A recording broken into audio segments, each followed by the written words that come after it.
boyfriend is a barber. He owns his own shops. He has a couple of shops in the community. So he allowed us to bring the kids on a Sunday, and they had the shop to themselves. We ordered pizza. And they kind of did some education around our culture, different hairstyles, times that different hairstyles were around, and everything. And so I remember one little boy, he was so excited, and told me, what kind of cut he was gonna get, before he left. And when he came back, he ran up to me so I could see, his hairstyle. And I mean, they were so excited. But then we had one, young man who would not allow them to cut his hair. And this was January. And sadly, when I saw him at our family cookout in July, he had not had a haircut. And I don't know, prior to that January visit, the last time he had had a haircut. I think we're good to go.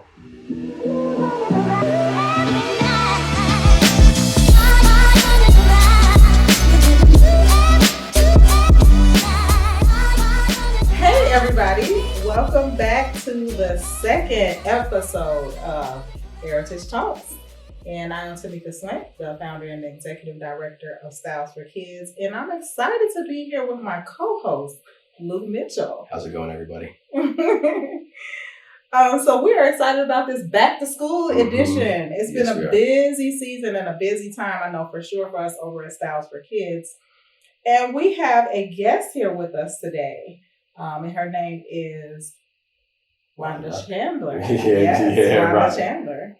And Wanda is the founder and executive director of Lovin' the Skin I'm In. Thank you for having me. Excited to be here as well. All the way from Green Bay, Wisconsin. Woo-hoo! All the way. Yes, it is. Yes. But you are a Green Bay fan, or you're not? I am not. I'm really not even a sports person. That's sad. So I wasn't going to say anything yesterday or at our meeting, but I'm a big Bears fan. So if you being a Packer fan, then if that would have happened, don't worry about it. Yeah, no worries. We would not be. Yeah, we're all winners. No worries. Yeah.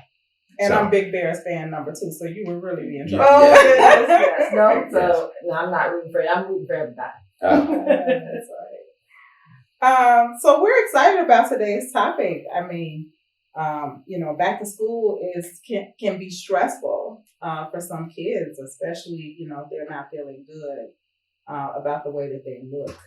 And so we felt like this was an important topic that we wanted to bring to our audience to discuss and advocate for kids who are in our community. So Rhonda, tell us a little bit about your story. Tell us your story and how Lovin' the Skin I'm In came to be. Sure. So Lovin' the Skin I'm In will be 3 years old next month. But it really was just supposed to be a group in the basement of my home. We moved from North Carolina to the Green Bay area, and my kids really had a hard time being accepted for who they are. We were used to a diverse community where they had teachers that looked like them, their principals that looked like them, their peers, etc. And then we moved to the Green Bay area where our school district, our community population was less than 1% minority. So my kids were pretty much the only Black child in their class. So my oldest daughter at the time, she's now 20, but she was a 7th grader. And she really started struggling with trying to fit in, be accepted by the girls at school. We wore our hair natural in Charlotte. And once we came to Green Bay, she was like insisting on straightening her hair like every day. I remember every morning you would smell that flat iron. Like my son cannot stand the smell of a flat iron now because she wanted her hair bone straight because she felt like it was just too much to explain to her peers. They were always questioning her hairstyle. But I just saw how her self-esteem just really plummeted after we relocated and just trying to fit in. And then my youngest, who is now 15, when she went to 5th grade, she started experiencing the same issues. So I was really trying to figure out how I could support them and build a community for them. So I met other families at church. Somebody knew somebody, and I invited them to my home. So that's really how it started. It was to build a community, and the girls and some of their parents came to my home, and we started figuring out things for them to do. And they would meet monthly at my house until COVID hit. And then once COVID hit, we would check in with one another virtually. We did some different activities virtually. Then we socially distanced and got together. And all during that time of COVID is when I started working to establish the group or organization as a 501c3. Okay. Wonderful. And as you were talking, something that came to me was every child wants to feel accepted. Absolutely. And affirmed. Absolutely. And loved, particularly in their community, in their school. And I can just, when I first heard your story, I could really relate, to what you shared about your kids and the sense of isolation that they felt in a school system where you're supposed to feel supported, right? And I know for a lot of the kids that we're serving, this very same isolation exists. And I love what you're doing. Like, you're teaching kids to love the skin that they're in. Absolutely.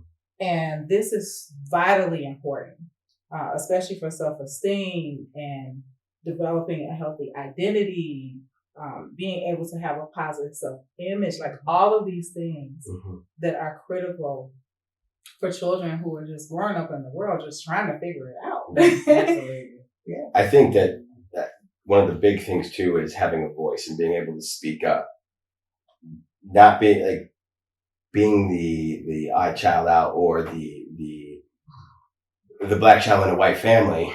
You're going to find that you don't know how to speak up and you don't know how to express to your family, hey, I'm noticing this at home. I'm at school with all my friends, or I see other black kids that look like me, but they have, their hair is done.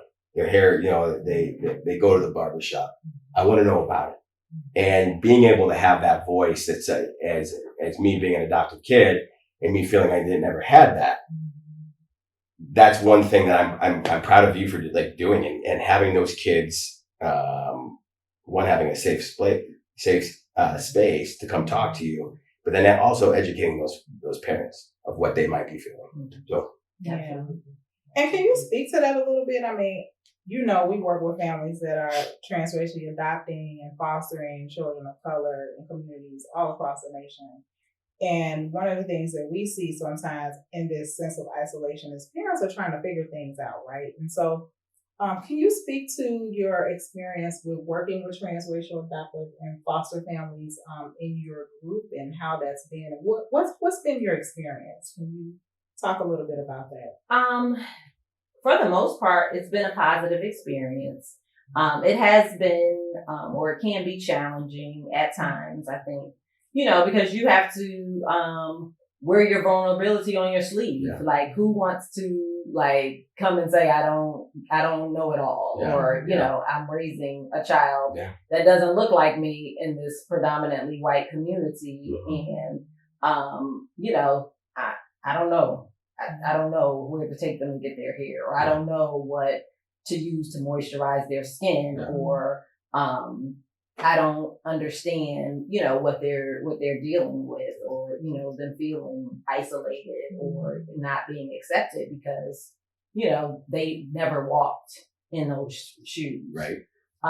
So we have families that are on board and they want to support their children. They're intentional with connecting them to resources.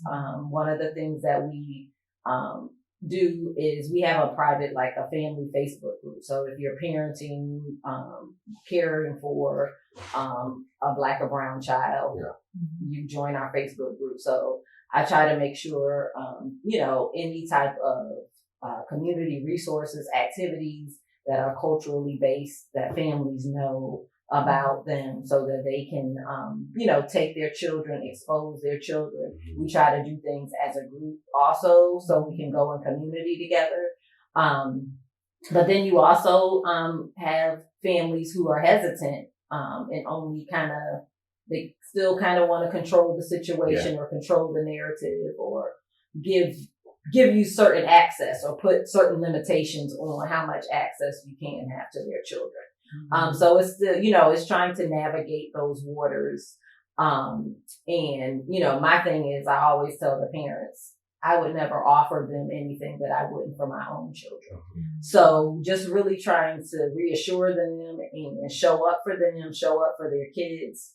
And also, the mentors, that work with us, having, making sure I have the right folks who, align with our mission and what we're trying to do, so that they can see like we're a village and we're an extension of their family and we want what's best for everyone involved. Why do you think that is with the parents that kind of have one foot in, one foot out? Why do you think that is? I don't know if it's a fear. Okay. I don't know if it's too wanting to give up control. Control the narrative. Exactly. Yeah. I'm still kind of, I just kind of sit back and observe. I'm still trying to figure out the dynamics. So I'm not really sure if it's, if it's fear, if it's wanting to control the narrative, if there are trust issues or they think their child may find something out, or have questions for them and they don't have the answers, right. Or it could be a combination of all of those. Yeah. Yeah. So it's a lot of dynamics that happen. So just kind of sit back and observe. That's interesting. So my family always, my mom and my dad would send me to my birth grandparents' house and to get that experience. And I remember always saying to myself, well, why don't they come with me? Is there an issue? Mm-hmm. Why don't they want to interact? Mm-hmm. And so then I would be hesitant to, because you're loyal to your mother, absolutely, who adopted you, but yet you want to find out, but your family who's raising you isn't about it. Mm-hmm. And I'm not saying they aren't about it. It was just, and again, I love my mom and my dad, but at that time, there was no resources like this. Mm-hmm. It was kind of figure out. Mm-hmm. And that's why right now we're all big on, let's push this. Mm-hmm. Families understand. Let's talk about it. It's not a secret. It's not. Yeah. And there's that loyalty. You have that adoption with already being abandoned, and you're already in this white world, and yet you're being put in this black world for a few minutes, then pull back, and your family who adopted you don't want to invest. And so you're kind of torn, and you decide, hey, you know what? It's best if I go in real quick and come back out to kind of ease the house, so that, that was me growing up. So I don't know if could be the same thing, but. Yeah. And you're making an important point. I think for parents, it's important to understand that your child has a perspective that you may not be seeing or considering. Mm-hmm. And you need a community. Absolutely. Yeah. You gotta have a community. Yeah. You gotta have people of color in your life that are people who care and who want to invest in you and your family and your kids. And it does require work. Yes. But I always say, you know this, make it natural. Yes. Right? Because I could always pick up when it's like, hey, go hang out with them. They're going to come pick you up and take you out. They're uncomfortable. You're like, I'm having some guy come pick me up, take me out for a little bit. No, make it natural. Have me come over for dinner, or have that person come over. Have them around your white kids or you. Absolutely. So that your adopted child or children, like, oh, that's just as myself. That's just Luke, or that's just Mike. That's just Cindy. Other part of our family, they hang out with us all the time. So yeah. Yeah. I just finished an adoption course because I want to, gain more knowledge and be able to support the families. And that's one thing, and in the part of the teaching that we learned about, one adoptee was sharing, she was a part of a transracial adoption, and she was saying her parents who were white and they had, birth children. But she was a black female. And she was saying that families need to be intentional. If you know you are going to adopt transracially, you have time to start the work. So diversify your community before you bring that child into your home. Interact with folks of different races, culture, background, experiences, etc. So that when they do come into your home, like you said, it's not like, oh, surprise. Yeah. Hey, start building that community. So that, it's the norm. It's the norm. It's natural. Kids pick it up. Yeah, they sure do. And then it's, again, back to school and it going with your kids, especially your kids going to a white school, coming from a black school or a minority, that change is something that, as me being a parent, me doing the same thing. My daughter now goes to a very diverse school. And that, not saying we love her other school. Some of her friends still are at the school, but she looked at me one day and she said, Dad, there's people who look like me. She goes, there's people who have the same hair as me. And her noticing that at 7, and that's something that I never have. I noticed it going to middle school, and then it was the black kids, nice shoes. Wait, their hair. Wait, it's all lined up. Wait, their knees aren't ashy like mine. And you have nobody to talk to. It was, how do I get to that without being vulnerable, without exposing myself of being adopted?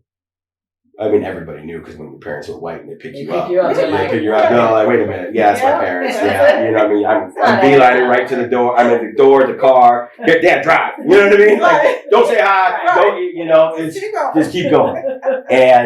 But to be able to articulate what you need. And that only comes with comfortability being around their culture.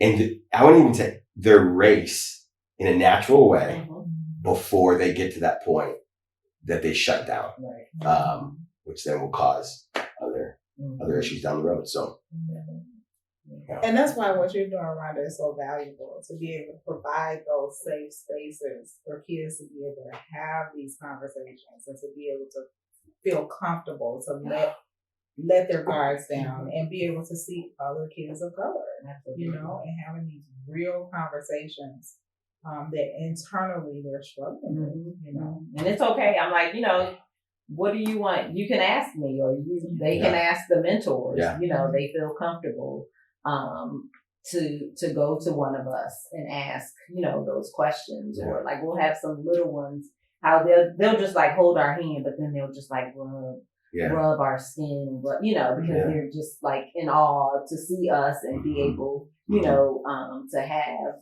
that community. So, no questions are off limits, and just teaching them we all have different hair textures and what products may be used for one, may not be used for the other, or you may be able to use one product for a certain period of time and then you may have to switch it up and do something different. So just those little things that they need to know about, and they, have never had any idea. Yeah.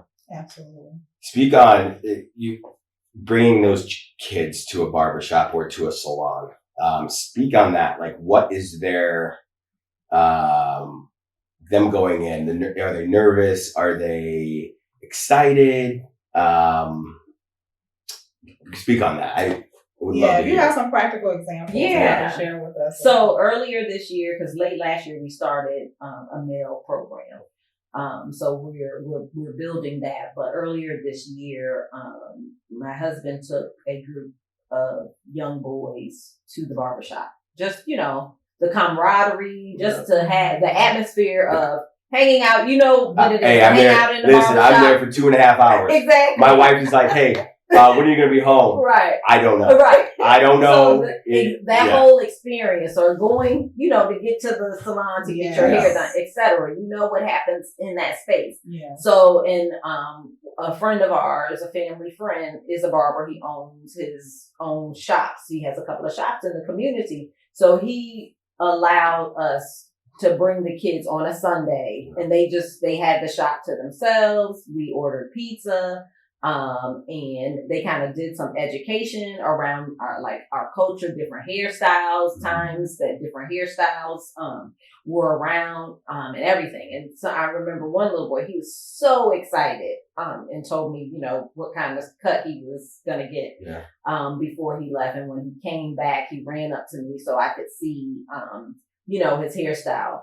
And I mean, they were so excited. But then we had one, young man who would not allow them to cut his hair. And this was January. And sadly, he still, when I saw him at our family cookout in July, he had not had a haircut. And I don't know, prior to that January visit, the last time he had a haircut. So that's disturbing to me. Neglect. That's neglect. Yes. I understand. Some things are non-negotiable to me when it comes to our kids' physical, mental, emotional health. You have parents for a reason because you're a kid. Some things you don't get to make a choice about. I'm sorry. I'm old school like that. So, I just felt like that's a non-negotiable. You're grooming. Yeah. Your hair, taking care of your hair, making sure your skin is moisturized, your hygiene, all of that is non-negotiable. He would not get a haircut. Yeah. And I saw him in July. And I mean, not even a fade. Okay, you can wear your hair natural, but no moisturizing is going on. No brushing. Okay. No fade, no edge up, nothing to start working towards growing locks or anything. Just letting it go. Unkept. And listen, let me speak to that issue. Yeah. Okay. Parents, it is not acceptable. It's not. It's not acceptable. And I'm always talking about life skills. This is a life skills. You are preparing your children for life. Yes. And they are not going to be properly prepared. As a matter of fact, you are doing them a disservice if you are not willing to make the investment in taking them to get their hair that's non-negotiable. Properly. Into educating yourself on what you need to be doing. And this is why Styles for Kids exists. We exist to educate parents, to advocate for children who are growing up in non-Black families. And this, again, as you said, is a non-negotiable and is preparing them for life. It is. You are preparing them to be in the world as a person of color. And people of color go get their hair done. Yes, they do. Okay? Yes, they do. Let me know, y'all. Like I said, you can wear your hair natural if you want to grow dreads, but you need a fade, son. You need something. You need the edge up. You need, Please brush it. Yes. Yeah. 100%. Yeah, no, that resonates with me. So it took me till I was 22 to go to a barbershop. And I spoke on this in the last, the first episode, but I'll briefly go into it, but I would go to the barbershop for 2 years and just sit in the parking lot, wanting to go, and seeing other Black individuals walk in there and walk out. And again, I remember going in the first time, and there's that wall with the 1, 2, 3, 4, 5, all different hair. And I must have picked 5 or 6 different ones. And he's like, you don't have hair for that. You don't have hair for that. But when I finally did it, the confidence, You walked out. I walked out. I walked out a completely different person. And it's something that I remember to this day. And it was a big win for me. not having a haircut for not having a proper hair for 22 years. I mean, I'm an adult at that time. And yet not having the tools to be able to speak up and to ask. Because if I would have asked another fellow Black person, they would have given it away, right? That's, wait, you were raised in Wheaton? Wait, oh, you were adopted. Or, so I would wear hats everywhere. I remember knowing about when I figured out about lotion, right? My cousin who married a Black man, and I always resonated. Like my cousin, she's white, but she always dated Black men. And she actually married one, and he had long dreads. I mean, long. He finally cut them off a few years ago. And I love him. He's more like my cousin. Him and I made a joke. He's like, Luke, you're my cousin. I'm like, I know. But I remember the lotion part and him having that. She had brought it something to a function at her house, and I was like, it's lotion. Why is it bring lotion? And I remember, and I never told her this, but that right there, it was like, that's what I need to get. Went out and bought it the next day. And it was just, this is why you do this, right? And I hurt for kids who aren't able to speak up and don't have the proper tools, but also the parents that don't want to ask questions. You know, you obviously see other Black kids. Parents, you obviously see other Black kids. Right. Don't you want your child to look like that? Because guess what? It's unbelievable. It's like, you know, look and feel. Yes. What? That's look and feel. Look and feel. I mean, I'm telling you, one time I told my daughter this, and this is awful, but I told her, she's like, all right, Daddy, who do you love the most? And I was joking around. I'm like, all right, I love Eddie, who's my barber, and then your mom, and then you. And she's like, wait a minute, what? And I'm like, no, I'm just kidding. And she's like, what? And I had to explain to her, when I come out of the barbershop, I feel great. I take over the world. That's right. You know, when I don't have that lineup or I don't have that fade, when it starts getting a little weird, I'm starting to make my appointment, or I'm starting to, hey, Eddie, squeeze me in. And it's that confidence. It's the, hey, I like the way I look. I feel good. And it's for adopted children. It is so critical for you and parents, you take care of yourself. Right. That's right. You take care of yourself. That's right. You shower up. You have your clothes are nicely pressed. That's right. You probably have so much different, smelly lotion and everything. Do the same thing for that child. That's right. So, make the investment. And be intentional. Yes. Be intentional. So we're in the midst of back to school season, and I know you as a mom went through the experience of your children feeling isolated, and we have some parents who are also on that same journey, especially now that going back to school and doing all the things, right? What advice would you have to share with parents out there who really do want to advocate for their children, especially like if they're being bullied about their hair, and we know that's not cool. But if they're just struggling with this sense of isolation, what advice do you have for parents out there? What should they do? How can they advocate for their children in the school system? I would definitely go and talk to your student services team, school social worker, school counselor. I'm a social worker. That's my background. So I'm always like, talk to your social worker. But sometimes you have to go beyond that, because no one in my kids' building looked like them. So no teachers, So when the things, that were going on as far as microaggressions, racist comments, even the teacher's ignorance of asking my youngest daughter if that was her hair, and just comments that were just so ignorant to me. You have to go outside of your community if it's not right there in your school. Then if not, you find it in your church or build it.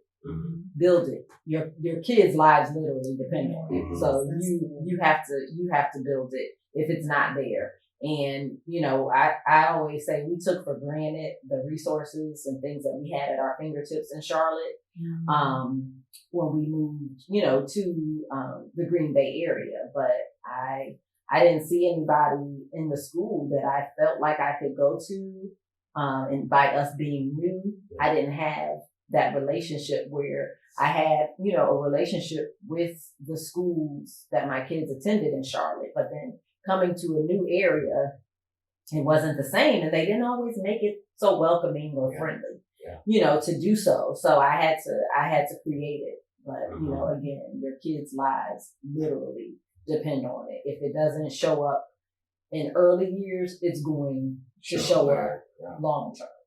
So, be intentional about, finding those resources, communicating or building that village. Yeah.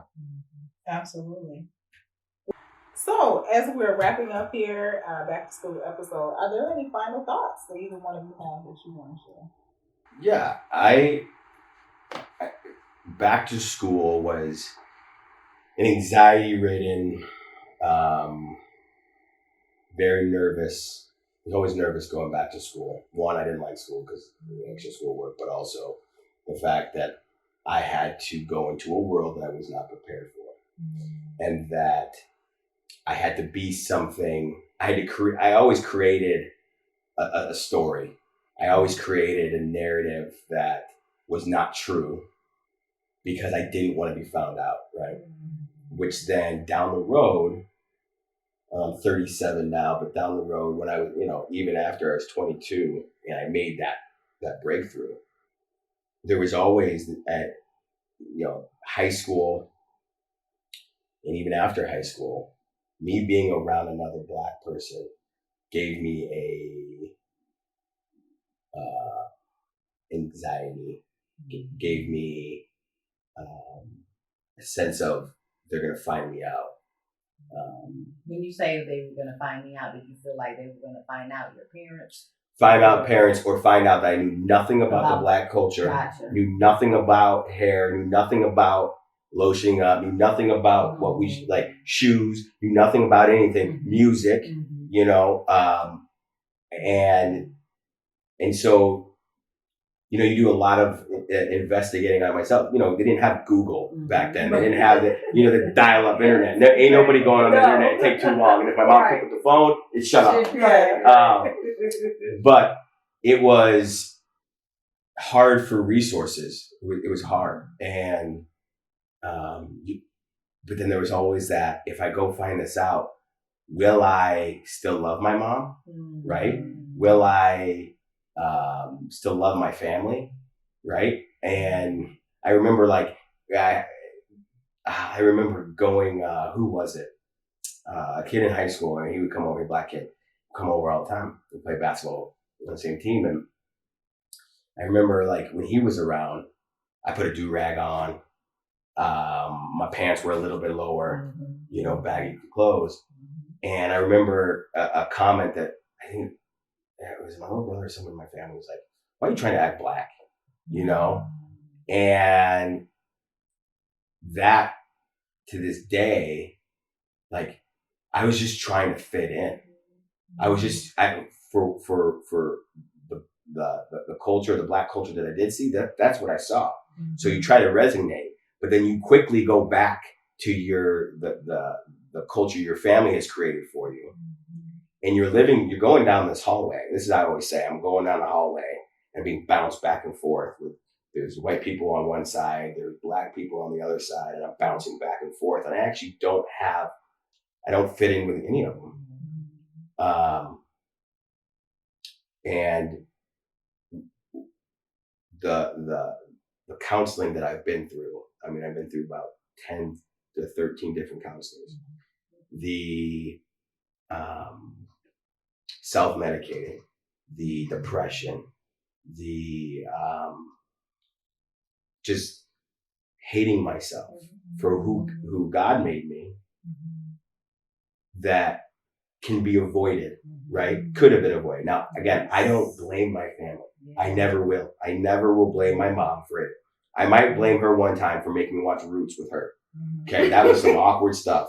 That was really awkward. And, but I don't blame them because there was no real resources, right? I blame the parents now. When you know better. When you know better. Yes.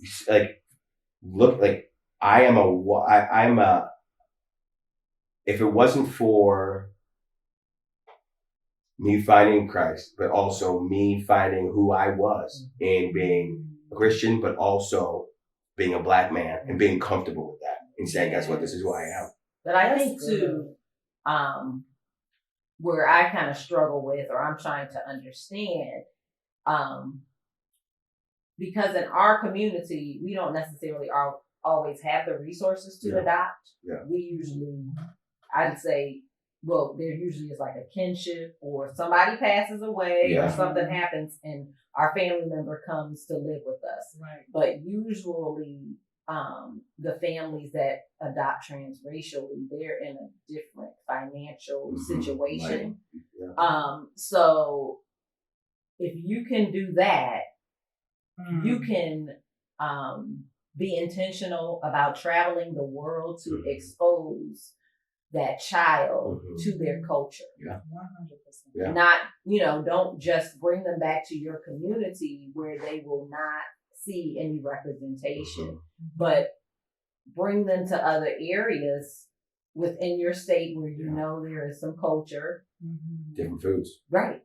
Yes. Different foods, different festivals, Yeah. all kinds of things, or travel. Yeah. So there's no excuse. There's no, yeah.